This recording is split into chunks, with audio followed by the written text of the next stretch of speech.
For those of una who be say never hear, they don arrest one man wey dey call Mr. Timothy Otu. This man wey be say dey for una screen so na be the man wey be say they arrest, and this man na actually bishop for one Agape Ministry of Miracle like that for Abia State. Wetin be say this man do? This man they dey accuse am say na him go kill this Mrs. Happiness Oshieze. This woman so we say dey for una screen so na really evangelist for this church. We say this man so see be this bishop so, and this woman na mother of 5. Wetin be say e happen for this story? I be say e take happen, why be say e take happen, when it take happen, and all the details when we say dey for this story. Now everything be say I go try make it be say I explain give una based on say the explainer done we say I be, because I be person too when we say if I hear gist like this I want know all the nitty-gritty when we say dey for inside. So maybe we could carry share, maybe be say una take sit down make I yarn una wetin be say e happen. Now on the 11th of August 2023 now be say they see this Mr. Timothy and this Mrs. Happiness together when the two of them take go gather go lodge one hotel when they call Jubilee Hotel for Abia State. Sake of say as they lodge the hotel finish, now on the 11 p.m. now be say they come see only this Mr. Timothy when they go meet the receptionist when we say day for you be say they for lodge the hotel. They tell the receptionist woman say he want go buy food for him and this Mrs. Happiness. At first the receptionist so begin they get that too, but come reason say since it be say they know they sell food for the hotel, it can be seen as true. It be say this man so he really want go buy food, he not come too much think anything towards it. Though say but they give him small sign small. Not until as they come they wait for this man, as they wait for the Mr. Timothy, they not see him. The receptionist come they get concerned, and for there can go ask the manager say, see oh what be say they go on oh. Say as this Mr. Timothy take come meet and talk say he want to go buy food though. Since when we say take come out, they not go see Mr. Timothy, they not go see the food when we say go buy. At the same time, the Mrs. Happiness when we say they for the room when we say they got a lodge since he not call, he not shake body, he not ever come downstairs or he never ever go outside say make it be say go receive fresh breeze. Now for there the manager come to say as it be like this so they don't want make it be say the matter implicate them, or when we say they come to use and take go lost business. Now for there the manager come go call the police when we say they for the region.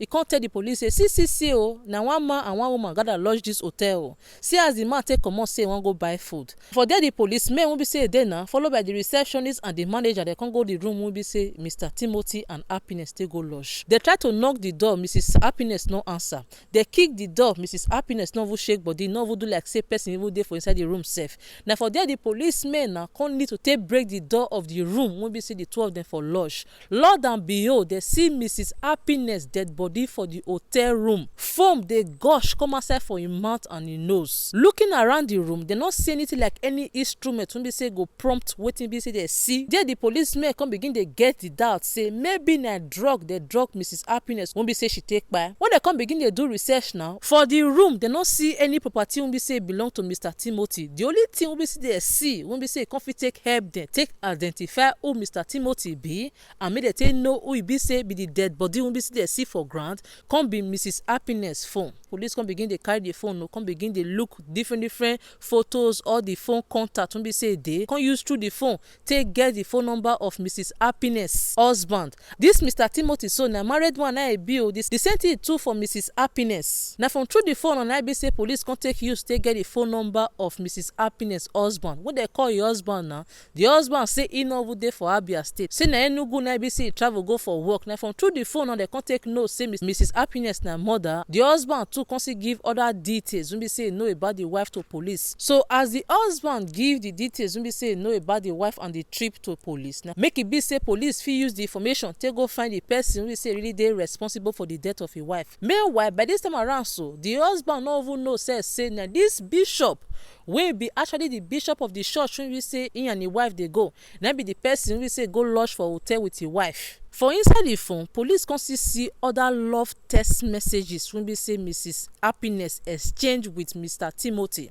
Now through the phone number of Mr. Timothy, now they go do their investigation and they can take notes in that Mr. Timothy now be the person when we say he actually go lodge the hotel with Mrs. Happiness. Meanwhile, this time around so not forget say on the 11th of August when be Friday, now be say Mr. Timothy and Mrs. Happiness they go lodge for this hotel. And now for that same on the 11th so by around 11 p.m. for night na be say Mr. Timothy take under for the receptionist say wan go buy food outside. Early in the morning, which is on the 12th of August, wey be say be on Saturday, so na be say the receptionist followed by the manager take go report this matter for police station. So e come take for throughout that morning till in the evening before be say they come take identify say na Mr. Timothy na be the person be say gotta go lodge that hotel room with Mrs. Happiness. Now on the 13th of August, wey be on the Sunday of 2023, na be say they take go the church wey they call Agape Ministry of Miracle Waiting Call for Abia State. When they come reach the church, they come see Mr. Timothy for the church, say they preach, give the congregation.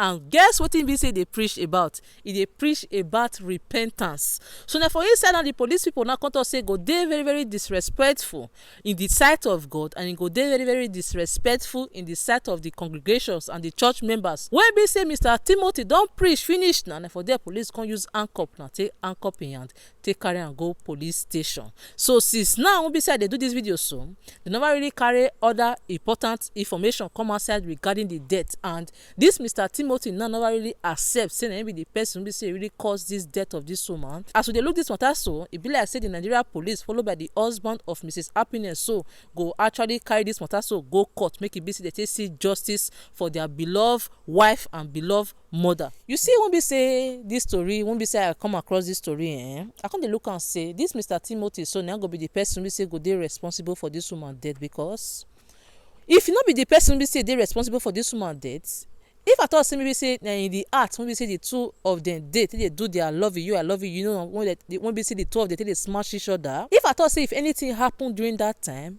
e get if na person be say they innocent, or normally if they happen to any of us when we say we see something won't be say they shocking to us, immediately the first reflex when we say we'll get for our head we say to take crack come outside for help. Should the case anybody there around you, make it be say you and that person go find help, give the person be say they into danger.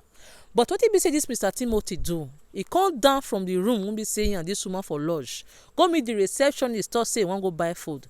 There is something within me when be say they let me they know say you don't already do to Mrs. Happiness what it be say want do to Mrs. Happiness before be say even come down talk say want go buy food. Cause even the way be say the receptionist stay will take talk and safe, he say when be say even take come the down safe want go when be say talk say want go buy food eat, the kind of energy when be say they give him, it show like energy of maybe something is fishing. Let me can be say she herself take they suspect and say maybe there is something when we say they go on, but e no come fit put finger to read based on say not be young person be say the two of them be na old person, and moreover self if you even look the two of them self, nobody go suspect and say the two of them not be couple. The way we say the two of them take day in this kind of age won't be see the two of them dey. So on that thing again, see they make me the reason say this man know wetin be say he do, even though say maybe they can't use police to arrest him, now make am be say he choose that particular sermon of forgiveness.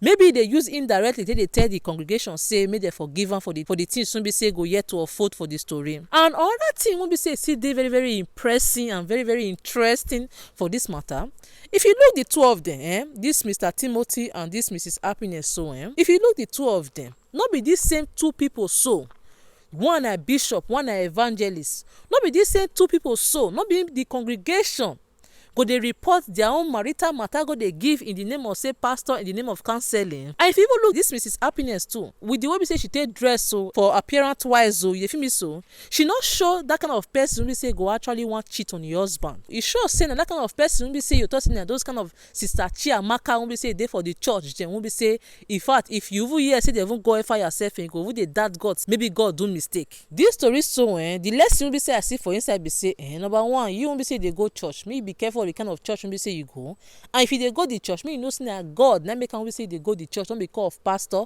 not because of the evangelist, because if this matter so not come unfold to this extent when we say Mrs. Happiness can't take lose her life, so there is more than likely say this matter so number one if you not enter social media, number two the two of them go see continuously to they carry on the kind of affairs when we say the two of them they get secretly, and you now when we say if they go the church when we say you go they look then you go they think say they be your role model, you go to think say they be your spiritual guardians, you don't know wetin be say the two of them they do for secret. And again be say this kind of matter so regardless of anything wey be say we wan take put on, you know say I dey be na man na be say sit down now for this situation, still come for this my social media to come still air my opinion. You dey feel me? So for this situation so na Mrs. Happiness na be the person wey be say e lose. There is more than likely say e don tey when be say this affair dey go on. Maybe not be only Mrs. Happiness be the person wey be say Mr. Timothy dey get affair for the church with. When be say Mrs. Happiness dey threaten Mr. Timothy say if he no stop other affairs, he go expose am say he be fake pastor or he be fake bishop. Maybe na because of the threat when be say Mrs. Happiness don take threaten Mr. Timothy. Maybe other things still dey involved when we say we no know. Though say now Mr. Timothy never talk wetin be say really go on for the relationship. When we say e come take lead to this one, we say e come take end Mrs. Happiness life. So maybe na because of threat when we say they go on for Mrs. Happiness part. Now make am be say look and say the best option for am to take protect his image and to take protect the kind of church when we say he get na for am to take comot Mrs. Happiness comot for this life. Maybe this Mr. Timothy wife don begin know say this affair don dey go on since the wife he and the wife he get agreement to take comot this woman, because no know say most of all this Mrs. Gio them the seat wey be say they hold for their husband church based on say they call them Mrs. Gio, that seat, so they don't dey trade down with anybody.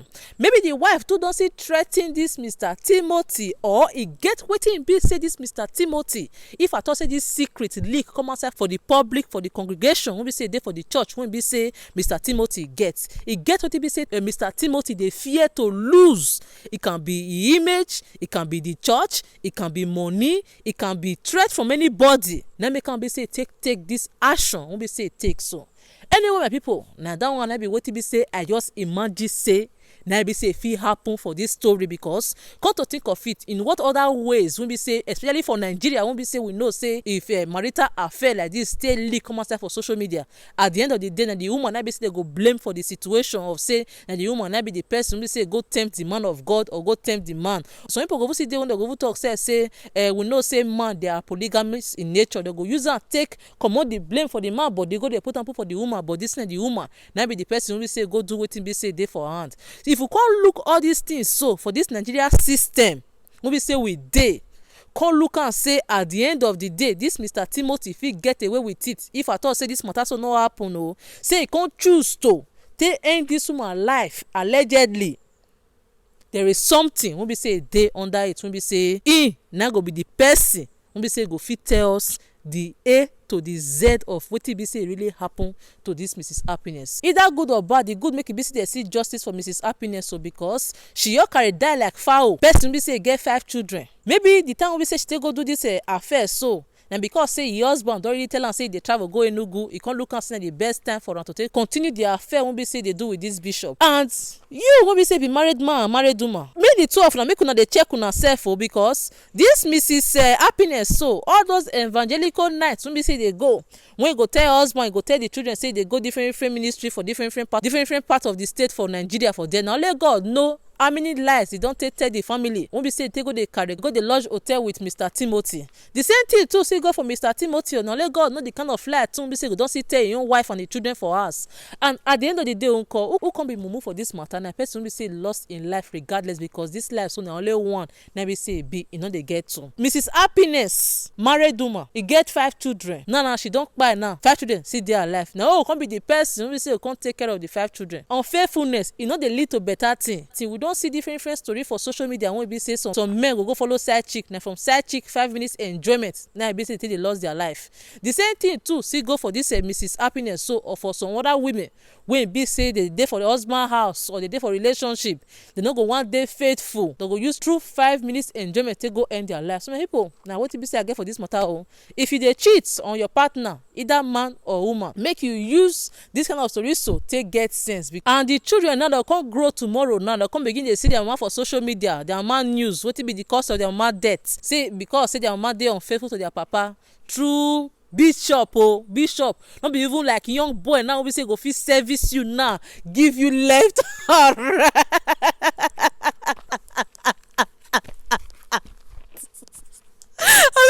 Only one they laugh I say I mean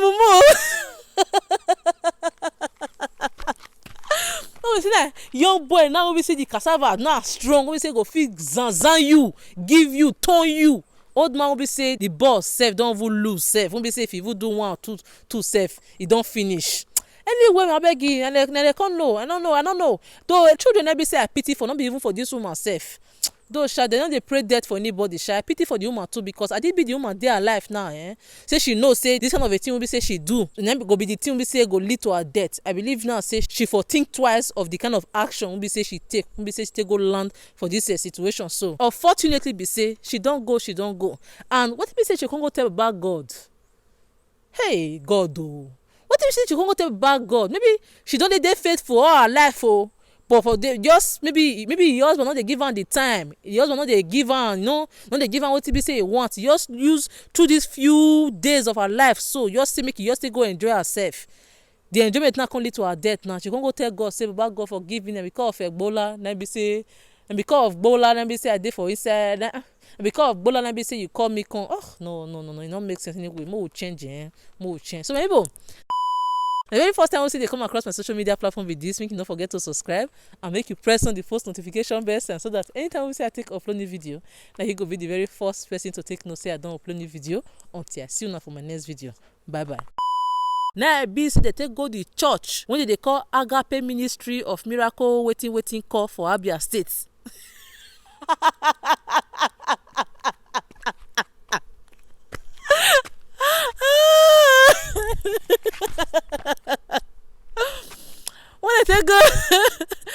When I take go the church, when we say Mr. Timothy, they use it. By the way, for my subscribers or say the person say they come across my social media platform for the very first time, usually not be my settings. So I think they make my videos be this. So right now I travel go countryside and I look and say what's the best way for me to take mix. What's the best way for me to take make my content, if not for the background, the kind of beautiful nature won't be said they enjoy for years. So let me come be say I come here to make the video, and secondly now for me to take documents part of my journey and part of my progress for this social media platform, because nobody know where we say this life the carry person they go next year or 2 years to come or 10 years to come. This video so now waiting be say I will take the remember today when be say tell me the video. So my people, welcome back again to my YouTube channel. My people, now for here be say I want to put my 2 cents so